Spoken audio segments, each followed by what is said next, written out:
In the wake of Godzilla, a whole slew of giant monster movies came to be throughout the 50s and 60s. Movies like The X from Outer Space and Gorgo. Even Toho, the studio behind Godzilla, attempted to replicate its success with Varan the Unbelievable. However, in 1965, one film rose from its icy tomb. A film that challenged Toho's dominance of the genre, and unlike other competitors, proved to be capable of holding its own. It introduced to the world a monster unlike any other. He is the friend to all children and the undisputed guardian of the universe. He is Gamera!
In the year 1965, Godzilla was enjoying rampant success at the cinemas. The previous year, he scored a major hit with Ghidorah, the three-headed monster, the fifth film in the franchise. Naturally, such success does not go unnoticed by competing studios. In this case, the studio Daiei got wind and decided to cash in with their own kaiju flick.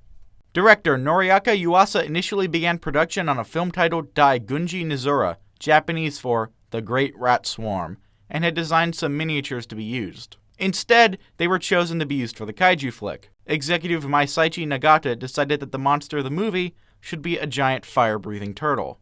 Of course. It was also chosen to focus towards children, figuring there was a niche market that Daiei could appeal to. The film was released on December 14th, 1965 as Gamera, the Giant Monster. A plane carrying an atomic bomb is shot down in a dogfight with an American fighter and crash lands into an icy region. The bomb goes off and from the ice emerges a giant reptilian creature.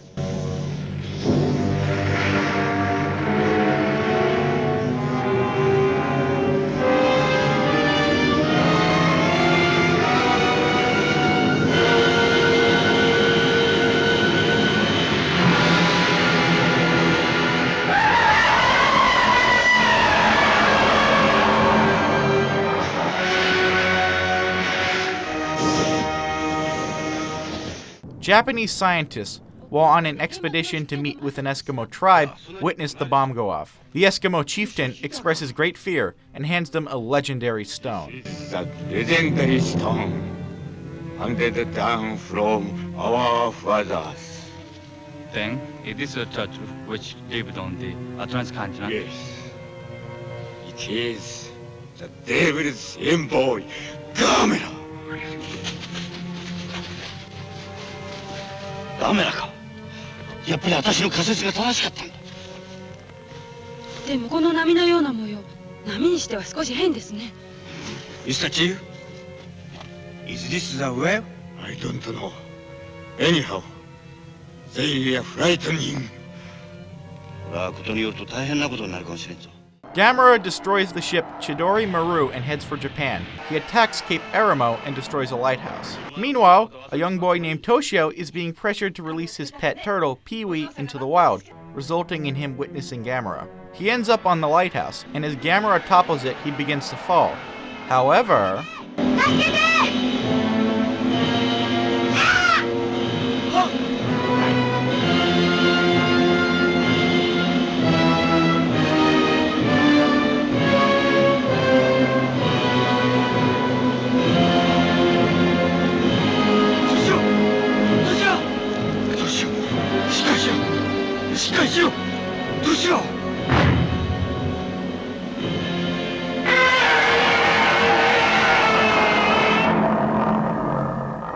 Gamera heads for the sea, and Toshio decides that Pee-wee transformed into Gamera, because he's a special kind of stupid. The military goes ahead with a plan to cripple Gamera. They decide to use ice bombs to slow him down and then knock him over with a barrage of dynamite. Once on his back, they logically assume that as a turtle, he won't be able to get back up and will starve. 裏返しに成功だ。博士。でこれから先は。亀という動物は裏返しにされたら自力では起き上がることは不可能です。このまま気長に飢え死にするのを待てば、今度こそ奴の息の根は止まります。先生、おめでとうございます。あそこでガメラが餓死してくれれば、我々は得難い標本を授かることになるんだ。 Then Gamera shows off his most unique power, flight! Gamera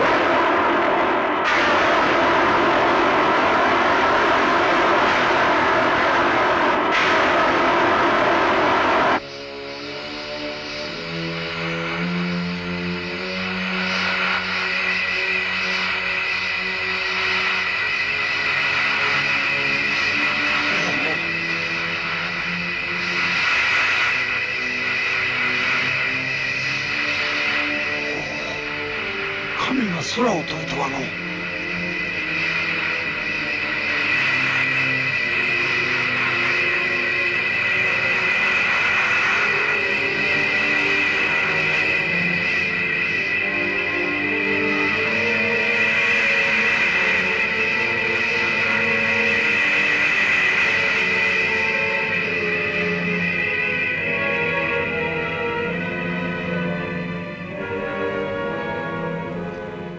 Our resident professor confirms that due to Gamera's many abilities, he must feed off of fossil fuels, meaning our monster is a giant, rocket-powered, fire-breathing turtle who feeds on coal and fire.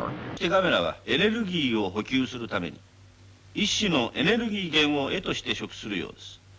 俗に炎を発する石油、石炭はもとより人類が持つ最高のエネルギー、原子爆弾などの核エネルギーも A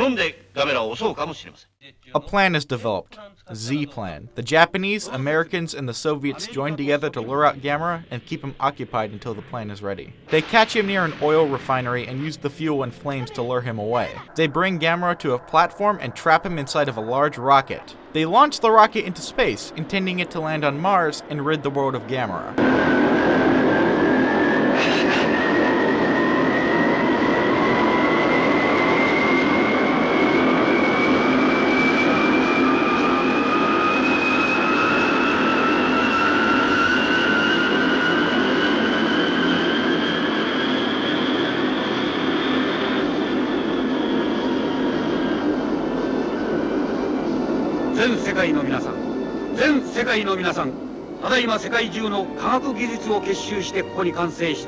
Z プランの火星行き宇宙ロケットでガメラの打ち上げが成功しました。地球上では殺せなかったガメラを生物のいない火星に送り込もうという。 So, let's get this straight. Instead of, say, working to develop weapons that could possibly cripple Gamera, shutting down refineries and energy plants he can feed off of, or even putting up funding for shelters, their plan B was to launch him into space? And why was the ship big and strong enough to carry the gigantic turtle? What was the ship originally intended to carry as cargo? And why did it need cargo in the first place? I understand having space for cargo if you're sending people on it, but you launched the thing remotely. And what was it for? Why would any nation spend what is no doubt billions of dollars on a ridiculously large space shuttle with no cockpit or defined purpose. Government spending at its finest, people! Toshio decides to pursue a career as a scientist in the future, so that one day he can visit Gamera. パラ科学者の火星のガメラに会いに行きますガメラ、さよなら。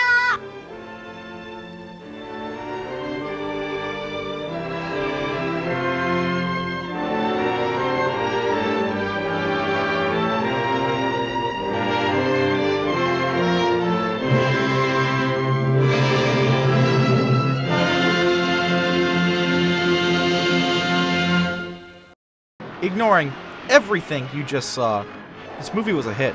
After all, it was made with a budget the fraction of the size of a Godzilla film, so making a profit was not a big issue. If anything, Gamera caught the niche they were looking for. A low-budget Godzilla cash-in that appeals to children and makes an easily earned profit. Beyond that, the film is remembered as B-grade trash, not helped by the painfully stilted scenes with American actors. Calling fighter planes, answer! Calling fighter planes, answer! Calling fighter planes, answer! Impossible to make contact, sir. Impossible hell, nothing is impossible. Keep trying. Yes, sir. Sir, I think somebody is sending out radio jamming waves. What are you doing about it? Find out where it's coming from. Yes, sir. Yes, sir. However, the film is not necessarily bad. It's nonsensical and cheesy, but entertainingly so. It captures its own sort of tone. Even the cast of Mystery Science Theater 3000 admitted at the end of their Gamera episode that the film wasn't that bad. That's it, sirs. What'd you think? And thanks for not sending such a bad movie this time. Yeah. What do you mean, thanks? Oh, here, file this, and give Joel a shock to the chamois. We live to serve you, my lord. Oh, not a shock to the chamois! Just don't expect any profound or meaningful messages. It's entertaining, and that's all it was ever meant to be. Would this trend continue? Well, just you wait as Gamera forces his way back home and comes face to face with his first monster opponent.